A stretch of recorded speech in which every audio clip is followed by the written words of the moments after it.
Muito boa noite a todos. Uma alegria imensa estar de volta nessa casa, agora presencial, né? Os irmãos aí que nos acompanham online e todos os demais irmãos que essa noite, acompanhando a gente aqui agora, ou aqui presencialmente, ou nos seus lares, estão suplicando a Jesus uma bênção para o corpo físico, né? Uma atuação dos médicos da espiritualidade maior, das equipes do Dr. Bezerra de Menezes, no nosso perispírito, no nosso corpo físico, para que sejamos libertos da dor. Outros estão aqui lembrando o nome de alguém que está necessitado de uma prece, de uma oração, de um amparo das equipes do alto, e Jesus com certeza irá conceder essa bênção a todos. Que assim seja, amém?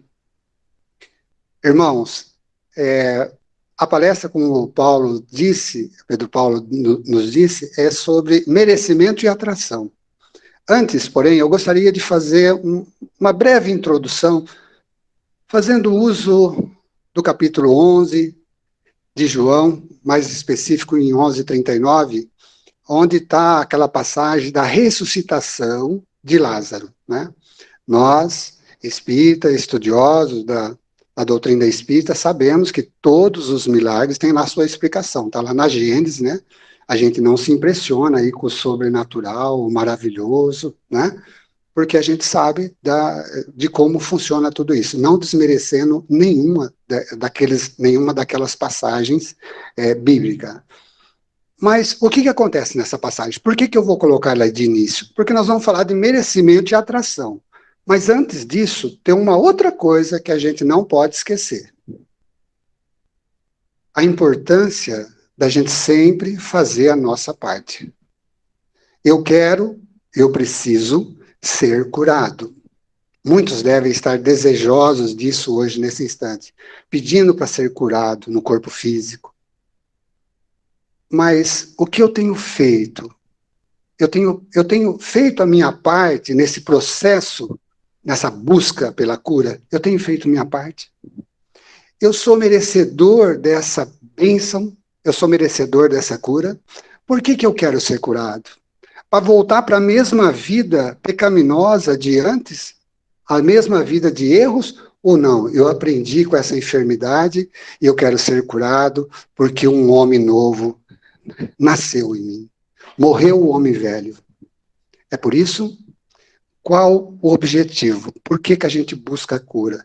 E buscando a cura, porque o corpo dói, está doendo, está incomodando, essa situação conflituosa está incomodando, mas por que eu a quero? E o que? Será que eu tenho merecimento para receber essa bênção? Então, nesse trecho do Evangelho, é relatada exatamente a passagem que Jesus está distante, né? E ele tinha amigos muito importantes ali, que ele gostava muito. Sempre que Jesus passava por Betânia, ele se hospedava na casa desses três irmãos, Marta, Maria e Lázaro. E Lázaro estava muito doente, e Maria então manda, e Marta, sua irmã, manda que alguém, um emissário, vá avisar Jesus que ele estava muito doente e precisava que Jesus viesse até ali para ajudá-lo. E Jesus não vem de imediato, ele demora e vai chegar 4 dias depois. Quando Jesus se aproxima, chega em Betânia, se aproxima da casa, Marta já vai ao encontro dele, né? Marta já vai, assim, muito, como que a gente vai dizer, surpresa e ao mesmo tempo triste. Era um misto, era um monte de emoções ali na cabeça dela naquele instante, mas ela diz: Senhor, chegasse tarde, Senhor. Já fazem 4 dias, Senhor. Agora é tarde demais. E Jesus olha para aquele túmulo onde havia uma grande pedra, e as pessoas que ali sabiam que Jesus estava vindo se aglomeraram ali, porque sabia que ia vir ali o Cristo, aquele que fazia cegos enxergar, levantava paralíticos da maca, restituía, né, a visão dos cegos, e as pessoas eram libertas das suas chagas. E muitos curiosos estavam por ali. E Jesus, então, se dirige até a frente, onde está o túmulo, mesmo Marta correndo de encontro com ele, dizendo: Senhor, já cheira mal, já se passaram 4 dias. E Jesus diz: retire a pedra. Isso é importante para nós. Retire a pedra, Jesus disse. Marta, de novo, Senhor, já faz 4 dias, já cheira mal. Será que não é melhor deixar isso quieto, não? E Jesus, por inspiração de Jesus, as pessoas que estão ali tiram a pedra. Jesus não poderia ele mesmo ter tirado aquela pedra? Sim, poderia. Ele poderia.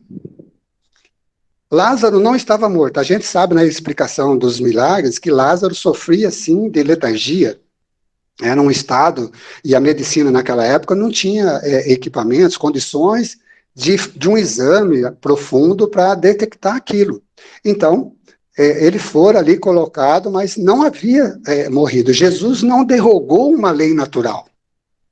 Porque se Lázaro estivesse de fato morto, e Jesus, porque a gente sabe que após feito todo o desligamento do corpo, do espírito sendo todo desligado do corpo físico, não há como retornar isso. Jesus não derrogou as leis, a lei natural. Ele sabia que Lázaro estava vivo, que ele precisava ser desperto. Retire a pedra. Qual é a pedra hoje na nossa vida? Que a gente olha para ela e não é uma simples pedra. Essa situação conflituosa que você está vivendo, esse problema seja ele de saúde, seja ele de um relacionamento, seja lá o que for. De repente não é uma pedra só, é uma montanha. E você fala, não dá, eu não consigo. E paralisa diante daquela pedra. Do lado de dentro, Lázaro jazia e já cheirava mal. Do lado de fora, Jesus, com todo o seu resplendor, dizendo, retire a pedra.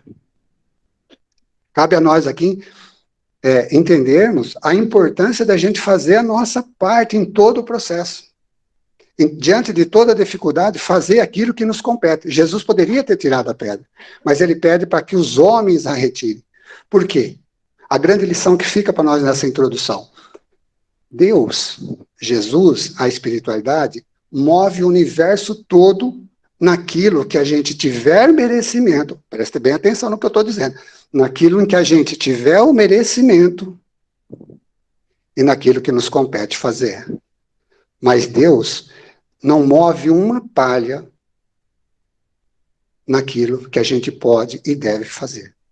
Naquilo que a gente tem condição de fazer. Aquilo que é para a gente fazer. Você está doente, a espiritualidade, os teus amigos vêm, te inspiram, vai no médico, vai no centro espírita, vai fazer uma cirurgia espiritual. As pessoas vêm te dar, e você fala, não adianta não.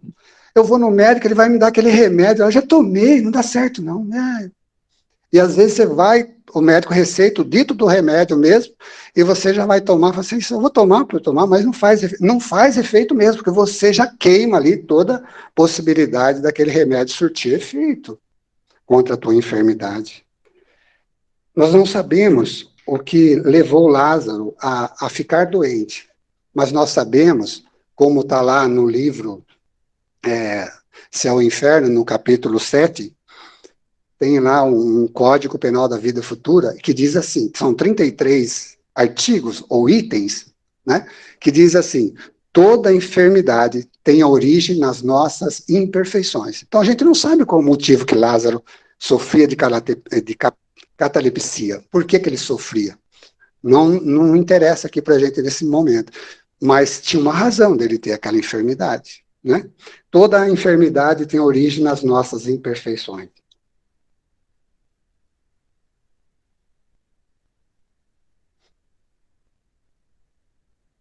Quando Marta diz, cheira mal, Senhor, e eu pergunto para vocês, ela diz, cheira mal, já faz 4 dias. E essa situação que a gente está vivendo, um problema que você não vê uma solução de imediato, você não vê saída. Lázaro fazia 4 dias. E essa situação que nós estamos enfrentando agora, esse problema, essa dificuldade, 4 dias, 4 meses, 4 anos, 40 anos? Quanto tempo faz que você convive com essa situação, mas por algum motivo você ainda não retirou a pedra? Você não rolou essa pedra. Você não tentou contornar essa montanha. Se não é possível transpor ela, será que não dá para contorná-la? Quanto tempo, meus irmãos? Há quanto tempo nós estamos lutando? 4 dias? 4 meses? 4 anos? Ou há quanto tempo a gente vem evitando? 4 dias? 4 meses? 4 anos? Já cheira mal dentro de nós? O que falta para a gente retirar essa pedra? Essa mensagem de introdução que eu gostaria de deixar para a gente pensar mais sobre esse o tema da noite. Ajuda-te e o céu te ajudará. Ou seja, faz a tua parte, que a espiritualidade te inspira, te faz a dela, te move, né? E fazer a nossa parte, às vezes requer sacrifício.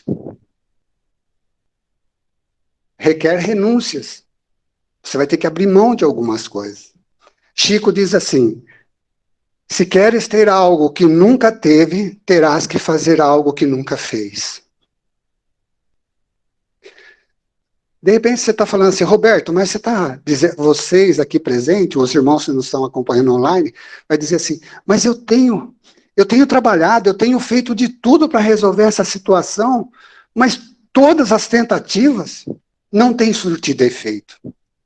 De repente você não está utilizando o método correto. Atitudes iguais, resultados iguais. De repente você está insistindo sempre da mesma forma. Precisa mudar a estratégia às vezes. Até para ilustrar essa parte aqui, num colégio, as alunas ali sempre tinham um espelho muito grande no banheiro, e as meninas de 15, 14 anos, elas passavam batom e depois tiravam o excesso. Uma teve a ideia de tirar o excesso no espelho. A outra viu que ela fez a marca, foi e fez também. A outra copiou e todas deixavam ali a sua marca. O diretor, vendo aquilo, falou com o zelador, falou, olha, o banheiro está todo sujo, você precisa dar um jeito de limpar, né? Muita marca de batom e tal. Muito trabalho para mim, mas eu vou ficar depois do horário e fazer isso. E ele limpou. No dia seguinte, mesma coisa. O espelho todo cheio de marca de batom novamente.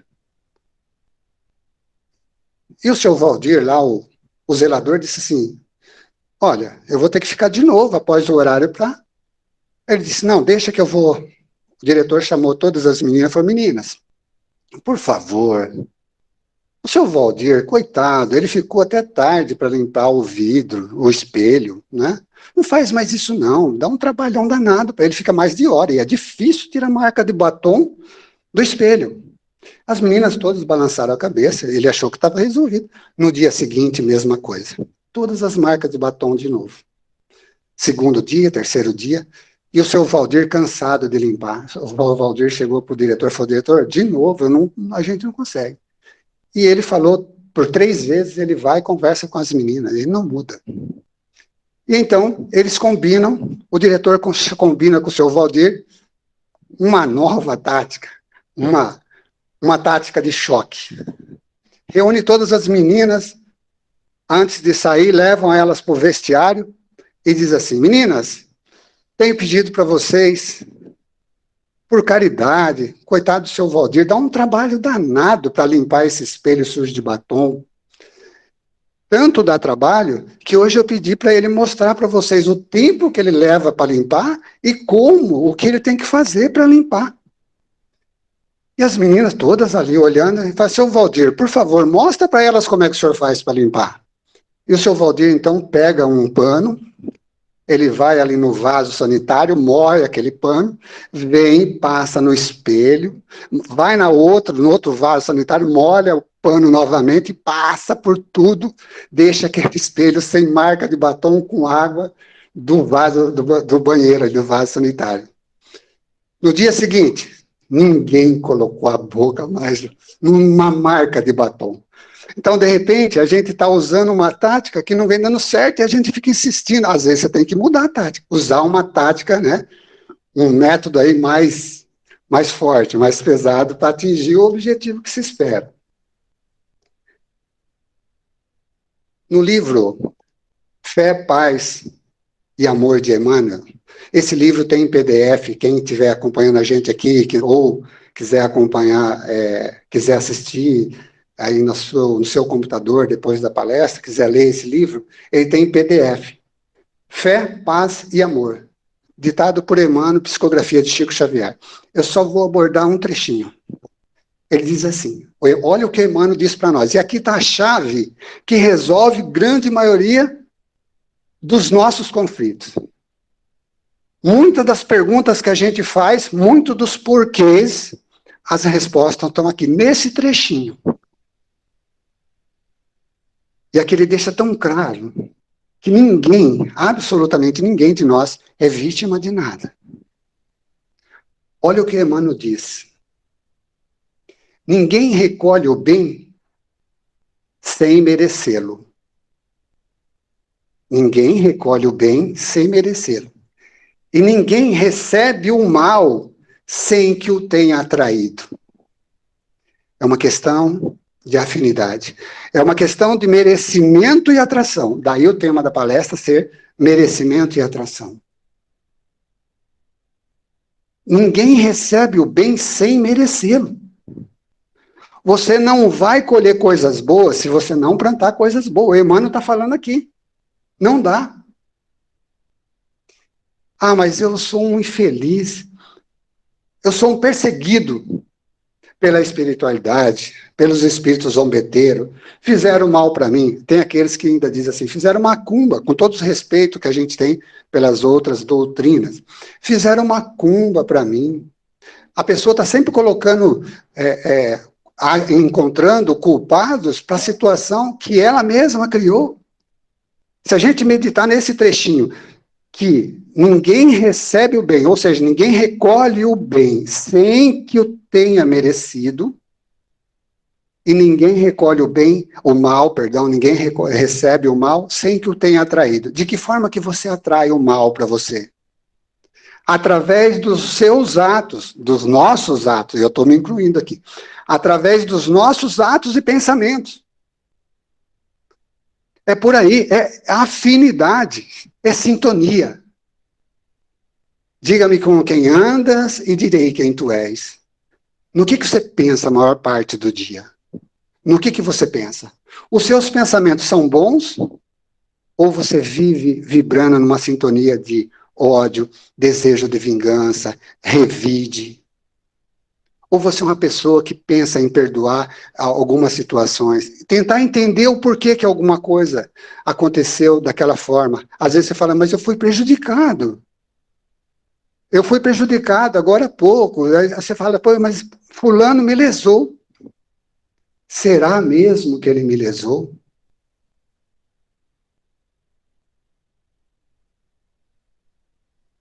Às vezes uma pessoa, aqui eu posso falar, né, mas eu não vou falar a cidade, mas um amigo meu, ele disse assim para mim, Roberto, eu fui roubado. Eu fui roubado. Entraram na minha loja e levaram muitas coisas, não só as ferramentas de trabalho, mas os arquivos, as coisas que eu tinha lá, inclusive uma quantidade grande de dinheiro que tinha na loja. Eu fui roubado. Fala uma palavra, diga uma palavra que vá me consolar, que vá tirar de mim essa minha vontade louca de encontrar essa criatura que me fez esse mal e esganar ela. E fazer um mal para ela tão grande quanto esse que ela me causou. Diga uma coisa, qualquer coisa, que tire de mim essa vontade de ir atrás dessa criatura e causar nele uma grande dor, fazer nele um grande estrago. Eu falei, olha, com todo respeito, porque alguém um dia falou isso para mim também, e a gente está sempre repassando, né, as experiências que a gente já viveu. Muitas das coisas que eu escrevo na minha página, o que eu faço, são coisas que eu vivo. ou que alguém me ensinou, que alguém me passou. E eu sou um grande aluno dessa casa. Os que me conhecem das priscas eras, né, sabe que eu vinha muito sábado estudar aqui, fiz muito seminário aqui, estudei muito nessa casa. Devo muito para essa casa, que eu até falei isso com a minha mulher agora há pouco. Mas eu disse assim para esse meu amigo que disse que tinha sido roubado. Qual a origem do dinheiro que você adquiriu esse bem? Não precisa responder para mim. Esse dinheiro era lícito? Você não tinha sonegado nada? Esse dinheiro tinha uma origem limpa? Era realmente seu? E algo mais para você pensar. Será porque ele é esse meu amigo? Ele é um simpatizante da doutrina espírita. Eu disse para ele: será que não é uma devolução compulsória? Será que essa não foi a única forma que a espiritualidade, aqueles que planejam, que orientam, e ajudam nas nossas reencarnações, no nosso projeto reencarnatório, será que essa não foi a única maneira que a espiritualidade encontrou para que você devolvesse algo do qual você se apossou e não era teu? Analise a origem do dinheiro, a fonte, como que você recebeu esse dinheiro, de como você conseguiu isso. Depois, será que isso realmente era seu? Botei ele para pensar. Ele não disse mais nada, que ia procurar ou que queria bater, mas refletiu.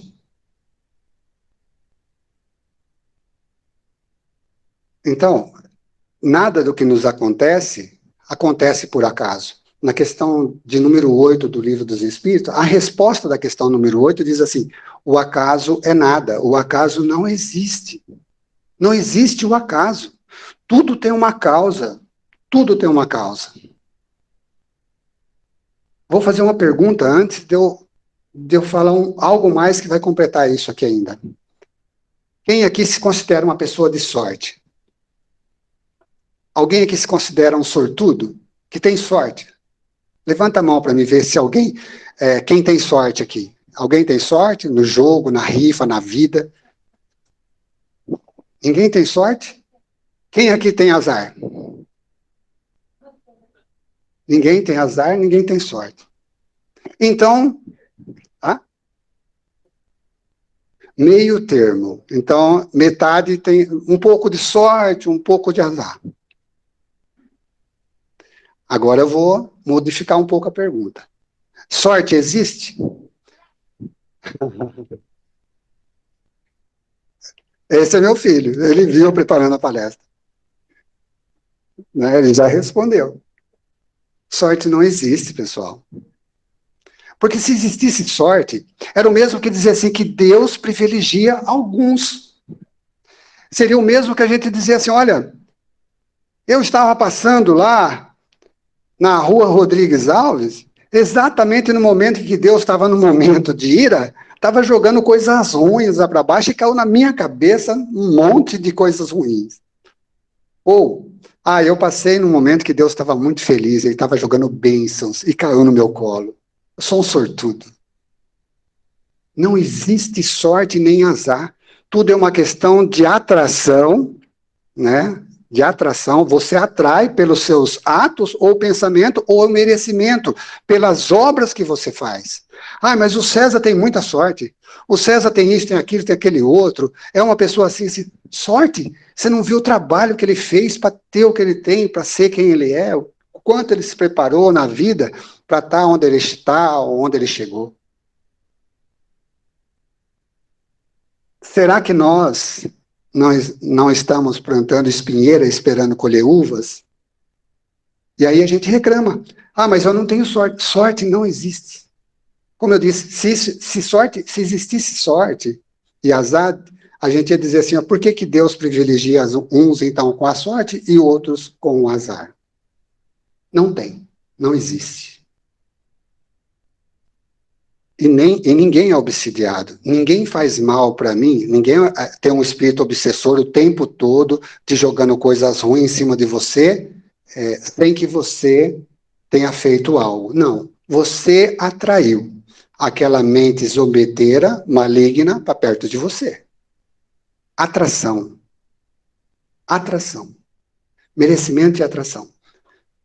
Ninguém faz mal. Ninguém te faz macumba. Macumba não pega. Se você é uma pessoa do bem, você vai receber sempre o bem. Se você é uma pessoa que pensa mal, age mal, você vai atrair coisas ruins. No Livro dos Espíritos, a questão de número 511, Kardec fez a seguinte pergunta para os espíritos. Além do espírito protetor, ou seja, além do seu mentor espiritual, do seu anjo, que cada um de nós tem do nosso lado, haverá também um mau espírito ligado a cada indivíduo, a cada um de nós. Haverá também, olha, Kardec está perguntando, além do anjo, do teu espírito protetor, há também, ligado a cada indivíduo, um espírito obsessor com o objetivo de impeli-lo ao erro e de proporcionar ocasiões de luta entre o bem e o mal? Trocando por miúdos, Kardec perguntou assim, olha, além do anjo, do espírito protetor, tem também uma entidade trevosa do lado de cada um de nós, nos empurrando para fazer as coisas ruins? Tem? Isso já é determinado? Olha a resposta dos espíritos. Ligado não é bem o termo. É verdade que os maus espíritos procuram desviar o homem do bom caminho, quando encontram ocasião para isso. Quando, porém, um deles se liga ao indivíduo, o faz por si mesmo. Por quê? Espera ser ouvido. Há o quê? Sintonia. A sintonia. Eu estou aberto. Eu estou receptivo àquela inteligência trevosa. Eu estou dando abertura para que ela haja.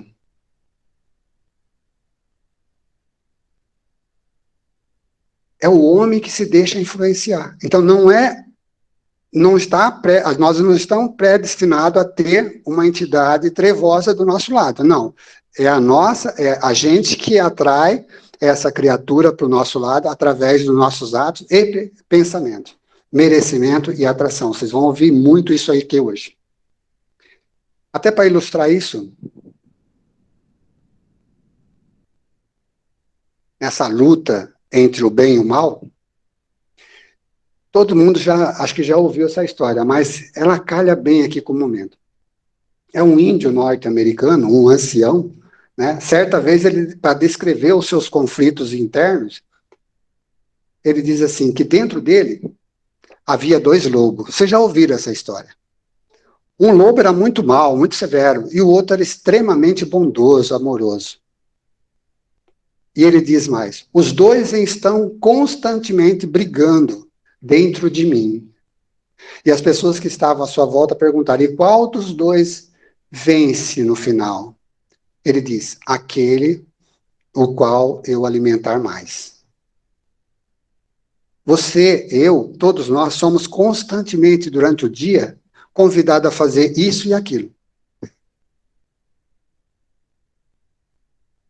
O dia todo nós estamos fazendo escolha, faço ou não faço, vou ou não vou, é certo ou é errado, mas a decisão final é sempre nossa. É sempre nós que mergulhamos, é que decidimos fazer ou não fazer.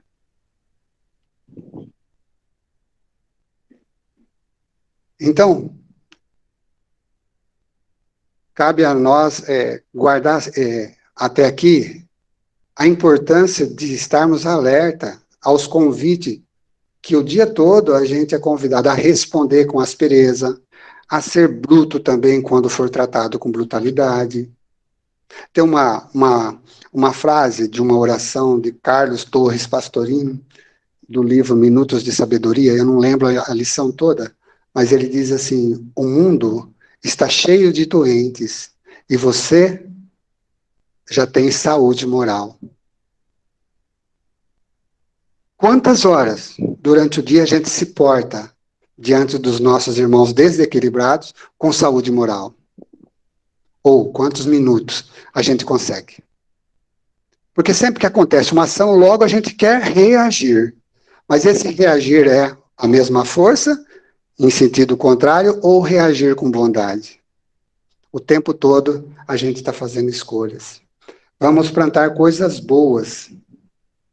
Existe uma lista do que é o bem e do que é o mal? Não existe. Não tem uma tabela dizendo assim, olha, isso é bom, isso é bom, isso é bom, isso é mal, isso é mal, isso é mal. Mas Kardec sabendo que um dia aqui, no Centro Espírita Vicente de Paulo, no dia 25/11/2021, a gente ia estar reunido e ia surgir essa pergunta. E ele falou, então eu vou aproveitar, vou fazer ela aqui para os espíritos, em 1857, lá, pouco antes, porque em 1857 foi ali já colocado no livro. Pouco antes de 1857, ele fez essa pergunta para os espíritos. Como se pode distinguir o bem do mal? Já que não tem uma lista, mas ele sabia que um dia a gente ia perguntar isso, né? O bem é tudo que está de acordo com as leis de Deus, e o mal é tudo que dela se afasta. Assim, fazer o bem é se conformar com as leis de Deus. Fazer o bem é se conformar com as leis de Deus. Fazer o mal é ir contra as leis, é transgredir essas leis. Quais são as leis de Deus? Que Jesus resumiu em 2. Os 10 mandamentos que Jesus chegou e falou assim, olha, eu não vim destruir a lei. Ouviste o que foi dito, olho por olho, dente por dente, mas eu agora vos digo, orai por os vossos inimigos, fazei o bem por aqueles que vos perseguem. E ele pega os 10 mandamentos e resume em apenas 2, amar a Deus sobre todas as coisas e ao próximo como a si mesmo. Da prática do bem, não há mais a necessidade de se fazer força. Uma vez que a gente torna a prática do bem em nós, na nossa vida, como um hábito, a prática do bem ser um hábito, não é necessário mais fazer força. Não é necessário para a realização de boas obras. Ninguém recebe o bem sem merecê-lo, e ninguém também recebe o mal sem que o tenha atraído. Não basta para nós a gente pedir ajuda para Deus. Não basta. Só pedir não basta. Aí eu passei o dia todo orando, estou com o joelho cheio de calos, cheio de marcas, porque eu tenho orado constantemente, o dia todo. Mas a resposta ainda não veio. Mas eu só tenho orado. Oração. Se a gente dividir essa palavra no meio, orar, corta ela no meio, depois ação. Orar, ter o hábito de falar com a divindade, falar com o Criador, chamar a espiritualidade maior para nos intuir a seguir o bom caminho, a ter boas ideias para resolver uma situação. Orar, ação, sair para trabalhar, sair para resolver a situação conflituosa que nós estamos vivenciando. Oração, falar com Deus e ter ação. Não adianta ficar só na parte do orar. Dobrar o joelho e ficar orando, orando, orando. Não vai acontecer nada. Um sábio, depois de uma chuva muito forte, os discípulos todos ali reunidos, ele disse, vamos sair, vamos sair. E sai todo mundo caminhar. Uma estrada de terra na frente de onde eles se reuniam, eles puderam observar que 2 carros estavam atolados no lamaçal. 2 carros atolados no lamaçal. Guarda uma coisa na cabeça de vocês. O carro somos nós. Me ajuda a guardar? O carro somos nós, a nossa atual encarnação. O barro, a lama que prendia o carro, são os conflitos que a gente está vivendo, os problemas, as situações difíceis que têm segurado a gente, que têm mantido a gente preso em alguma situação. 2 carros, 2 situações diferentes. Esse monge e seus discípulos passam, observam que no primeiro carro havia um senhor dentro, com o vidro ligeiramente baixo, e ele orava fervorosamente, Senhor Deus do universo, Eu te louvo, eu te glorifico. Eu confio que o Senhor vai enviar os seus anjos para empurrar o meu carro desse lamaçal. Senhor, eu tenho certeza que o Senhor está encaminhando ajuda e que a ajuda virá. E ele orava fervorosamente dentro do carro. E o mestre diz assim, vamos embora. Falou para os discípulos, vamos embora, vamos adiante. Mais à frente, um outro carro, atolado na lama. Quem é o carro mesmo? O que é o carro? Somos nós. O que é a lama? Os nossos problemas, os conflitos, aquelas situações embaraçosas que tentam nos impedir, né, de resolver alguma situação, de seguir adiante.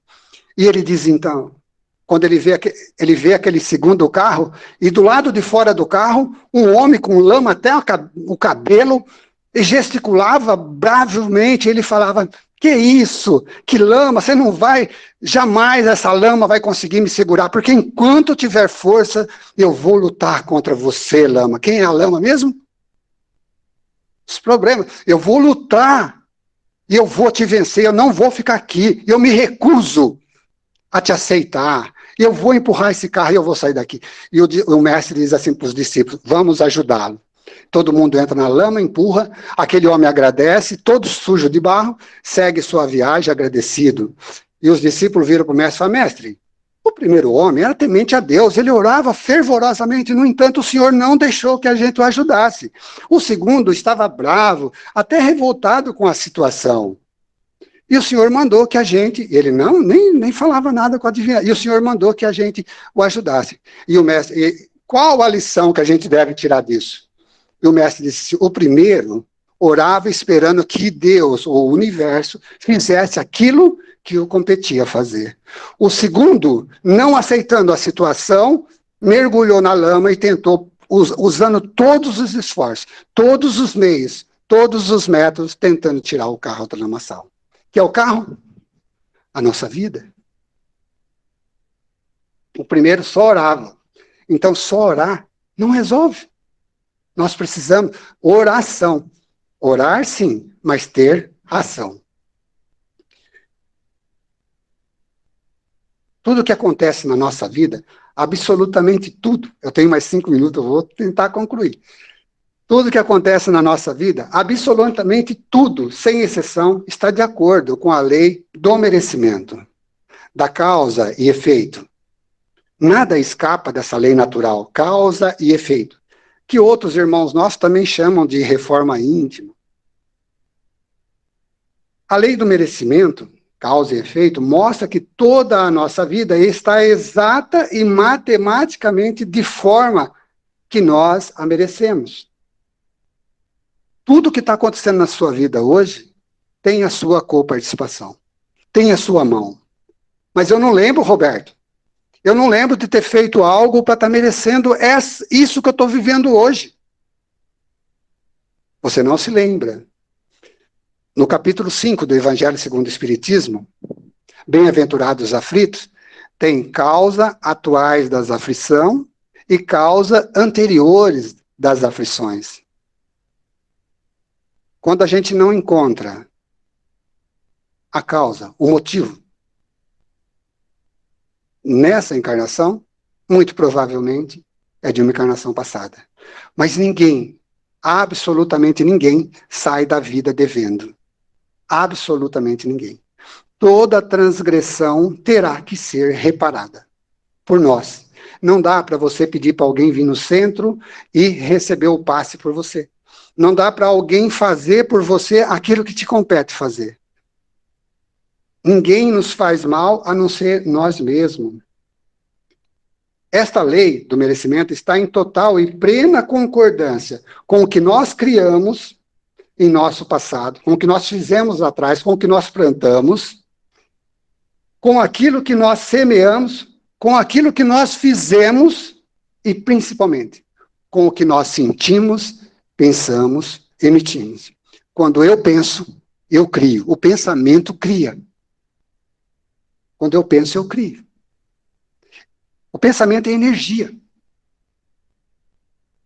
Se você olhar para a tua enfermidade, buscar a medicina dos homens, buscar todos os recursos que estiver à sua disposição, mas se você disser, eu venço, eu consigo, eu posso, Você cria em torno de você e de todo o tratamento que você vai buscar fazer, cirurgia, seja lá o que for, viu, Celso? Tudo que você faz, se você coloca fé de que você vai vencer, você vence. Mas se você se entrega, não dá não, senhor, já cheira mal, faz tempo que eu estou assim. Se você se entrega e não tenta remover essa pedra, você não vai conseguir mesmo. Nada escapa da lei do retorno, pessoal. Aquele que criou confusões no passado, minha mãe costumava dizer que Deus a tenha. Vai fazer 1 ano que a minha mãe retornou ao plano espiritual. Mas ela, acho que já ouvia isso da mãe dela, e ela dizia assim: aquele que semeia vento, colhe tempestade, né? Os antigos falavam muito disso. Antigo, olha eu falando, ela chamando minha mãe de antiga. Se ela está aqui, ela me dá um puxão de orelha. Quem semeia vento, colhe tempestade. Então, não dá para mim semear coisas ruins e querer receber coisas boas. Às vezes a gente está tão preocupado, a gente está se debatendo tanto com o momento de dificuldade que a gente está vivendo, a situação embaraçosa, seja um conflito emocional, seja um problema de saúde, seja lá qual for a situação. É um resgate, é algo que nós estamos nos ajustando com o que nós fizemos lá no passado. Mas nós não podemos esquecer, pelo amor de Deus, não esqueçam disso que eu estou falando aqui agora. Não podemos esquecer que o presente que eu quero no meu futuro, de presente, eu estou fazendo ele agora. O que você vai colher daqui a pouco, você está semeando hoje. Mas o que você semeou hoje? No dia de hoje? Você fez mais coisas boas do que coisas ruins? Você vai receber coisas boas. Você vai ter a felicidade mais adiante. Você vai ter dias tranquilos. Coisas boas vão surgir na sua vida, vão acontecer, porque é do seu merecimento. Mas se durante o dia você desperdiçou um monte de oportunidade de fazer coisas boas, ou pior ainda, se você fez coisas que prejudicou as pessoas, você não vai colher coisas boas mais adiante. Não vai. Precisamos escolher bem a semente do que nós vamos colher mais adiante. Hoje está sendo plantado o nosso futuro. O futuro que eu quero de presente, eu estou plantando hoje, no meu presente. Apesar de eu estar resgatando muitas coisas difíceis que eu fiz no meu passado, mas eu não posso esquecer que eu tenho um futuro pela frente. E eu preciso, apesar da dor, apesar do sofrimento, ter atitudes e plantar coisas boas para que essa fase acabe aqui e eu colha coisas boas mais adiante. Sem a lei do retorno, sem a lei do merecimento, onde estaria a justiça de Deus? Deus permitiria que algo nos acontecesse caso não fosse do nosso merecimento? Nunca, jamais. Deus é eterno, imutável, imaterial, único, onipotente. Isso está lá nos atributos de Deus, na questão de número 13 do Livro dos Espíritos, os atributos da divindade. Deus é infinito, ele sabe de tudo, tudo, absolutamente tudo. Ele está em tudo. Cuidado com o que eu disse aqui agora, senão alguém vai falar, o Roberto falou que Deus está em tudo. Eu disse que Deus está em tudo, está no infinito, mas tudo não está em Deus. Se assim o fosse, seria panteísmo. Deus está em tudo. Ele sente tudo, sabe de tudo, absolutamente tudo.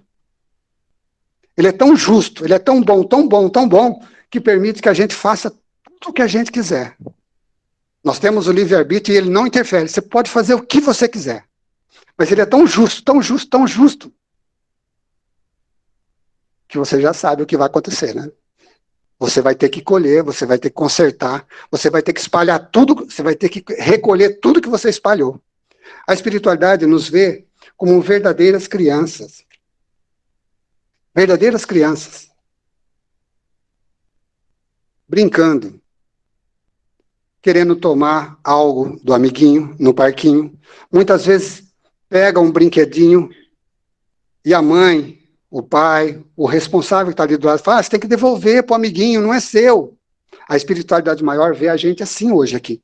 Um querendo tirar algo do outro, querendo se apossar de algo que o outro tem, como crianças brincando num parquinho. E a espiritualidade vendo, fala, meu Deus, isso não é seu, dá para ele. Vai te fazer mal ficar com isso. Você precisa aprender que isso não é bom.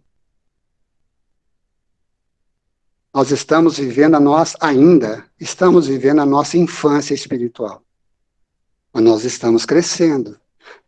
Daqui a pouco a gente está na adolescência, e a gente precisa começar a mudar, né? Mundos de regeneração está aí, nós estamos numa ponte. Esse momento que nós estamos vivendo é como se fosse uma ponte, curtíssima, sobre um fio de água que separa mundo de prova e expiação e mundo de regeneração. Essas faixas, elas se misturam e já se confundem. Já se misturam. Eu quero voltar no planeta Terra, porque a Terra vai estar vivendo em mundo de regeneração. Eu preciso carimbar meu passaporte. Eu preciso ter merecimento para retornar aqui. O que eu preciso fazer? Coisas boas. Preciso me modificar. É matar o homem velho. É deixar surgir, renascer um homem novo. Deus, para a gente finalizar, Deus não seria justo e nem seria Deus caso ele permitisse injustiças. A lei do merecimento é implacável, irresistível, inexorável. Ou seja, ela não cede jamais. Ela sempre se aplica. Sempre. Pode tardar um pouquinho, mas lá na frente você vai. É como se você estivesse jogando um bumerangue. Tudo que você está fazendo é um eco. E tudo que vai voltar para você. Como diz na Bíblia, Deus dá a cada um segundo as suas obras. Que tenhamos obras boas, que tenhamos forças para ouvir os bons espíritos, para que sejamos inspirados pelos espíritos bons, que nos intuem a fazer coisas boas, porque só assim, com a prática do bem, com a certeza no coração de que o bem, como diz o professor aqui, Hã? Não, o Nazil, não, o menino lá, esqueci o nome dele agora. Ô, Pedro Paulo, ele dava os cursos de sábado aqui, das obras de Joana. O Paulo Lode, ele vai me matar que eu esqueci o nome dele. Ô, Paulo, olha, eu esqueci, cara. Paulo Lode tem uma frase que eu gosto muito da frase dele. Ele fala assim: o bem faz bem para quem pratica o bem. Ele falava isso direto no nosso curso. Eu fiz o curso aqui das obras de Joana de Anjos com ele na época. O bem faz bem para quem pratica o bem. Então vamos praticar o bem, que com certeza nós vamos receber o bem. Que Jesus nos abençoe a todos.